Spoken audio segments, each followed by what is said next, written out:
আসসালামু আলাইকুম প্রিয় দেশবাসী, প্রিয় ফেসবুক ইউজার ভাই ও বন্ধুরা আমার। এই যে একটা মরিচটা কিন্তু বর্ষা মরিচ, কৃষকের আশা, শাসার আশায় একটা ফসল ফলবে, উন্নত হবে। সব শাসাই বলে যে উন্নত হোক। এই যে কৃষকের কৃষি না করলে হবে না। এটা আমার এক কাকা করছে, দোয়া করবেন সবাই। যেভাবে এই যে মরিচের গাছের মাঝে কিছু কিছু রোগে ধরে লাইছি, ওষুধপাতি দিতে হবে। এই যে আমার কাকা করছে, এটা কিন্তু বর্ষা মরিচ। বর্ষাকালের মরিচ অন্যরকম হয়, এটা সিজনের থেকে অন্যরকম হয়। কিন্তু সবাই দেখেন, এই যে একটা মরিচ ক্ষেত, ওটা কৃষকের আশায় একটা যে ফলবো, ফসল ফলবো, মনে উৎসাহ হবে। কিন্তু আমার কাকার মরিচ কাছে দিয়ে যে বেশি একটা সুবিধা নাই। কাকা ওষুধ দিতে হইব, বুঝছেন? ওষুধ দিয়ে দেন। ওষুধ দিয়ে দিছি।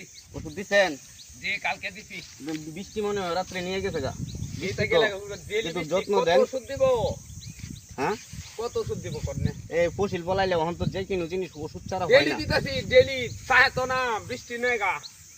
যাই হোক, আপনার ফসলটা খুব ভালো হয়েছে, আল্লাহ ভরসা, মালিকের দোয়া। হ্যাঁ। আল্লাহ ফলাইলে আপনি খুশি থাকবেন।